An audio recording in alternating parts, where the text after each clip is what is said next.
Mi nombre es Ibelis Cárdenas, ahora hablaremos del registro craneomandibular. Soy de la Universidad Nacional Autónoma de Honduras en la clase de prótesis total 1. En el registro craneomandibular tendremos los registros verticales y los registros horizontales. También veremos cómo hacer los rodetes de oclusión y las placas base, siendo estos fundamentales para el registro.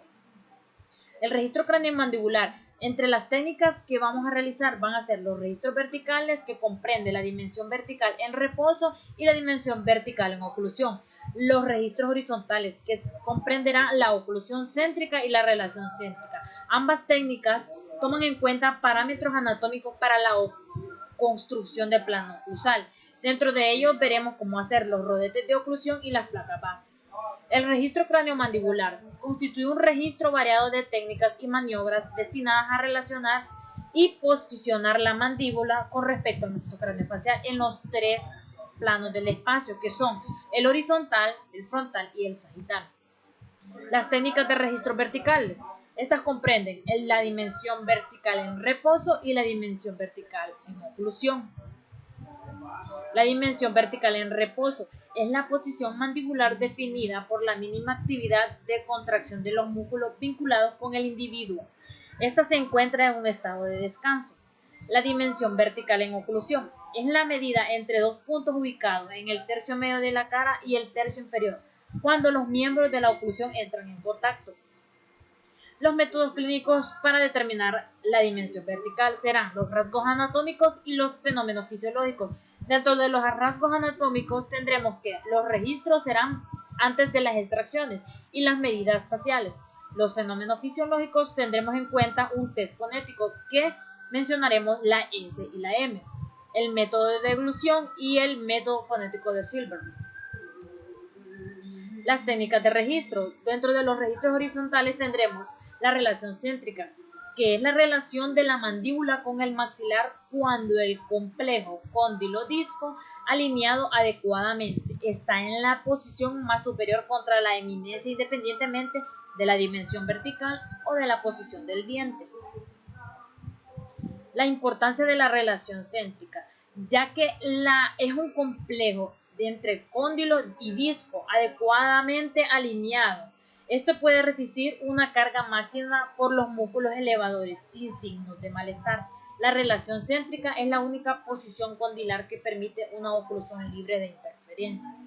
Esta es la posición más estable y reproducible de la mandíbula, siendo la posición sin influencia del estado oclusal. Esta posición funcional no es forzada, desde la cual se inician todos los movimientos excéntricos. Los registros horizontales. Dentro de ellos tenemos la oclusión céntrica. Esta se refiere a una posición de engranamiento dentario máximo, siempre que la mandíbula esté en posición de relación céntrica. Por lo tanto, los cóndilos estarán en su posición más anterior, superior y mediana. Los parámetros anatómicos para la construcción del plano oclusal. Las placas bases. Dentro de ellas tenemos las placas bases. Ahí vemos la superior y la inferior, que estas son usadas para soportar los rodetes de oclusión de cera, facilitar los registros de la relación maxilomandibular, y estas nos ofrecen una base para la prueba de la dentadura en la boca. Bueno, los instrumentos a necesitar va a ser resina para cubeta, resinas acrílicas autopolimerizables, resinas de curado con luz. Los medios de separación: cera rosada, espátula para cera, placa metálica de mango, rueda de trapo para pulir, pincel de pelo de camello, bisturí con mango de madera. También tendremos que utilizar una regla milimetrada, mechero, resinas autopolimerizables, losetas de vidrio, vaso Dappen y gotero. Los parámetros para la construcción del plano oclusal. Dentro de ellos tenemos los rodetes de oclusión, que estos van a ser los elementos de registro que nos ayudan a determinar la relación intermaxilar, la dimensión vertical, tamaño y posición de los dientes artificiales, soporte labial y el soporte facial.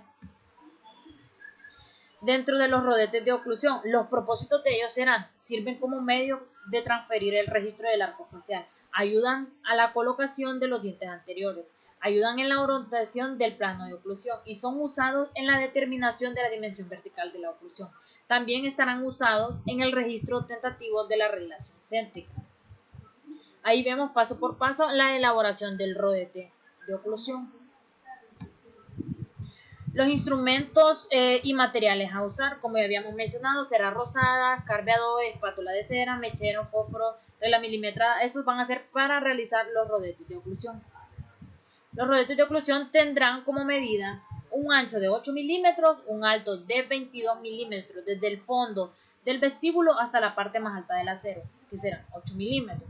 Todas las superficies del rodete de cera deben ser lisas y libres de vacíos.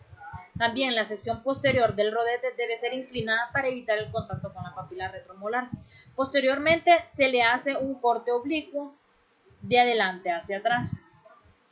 También en el lado inferior tendremos un ancho de 8 milímetros. Este se mantiene tanto para el superior como para el inferior.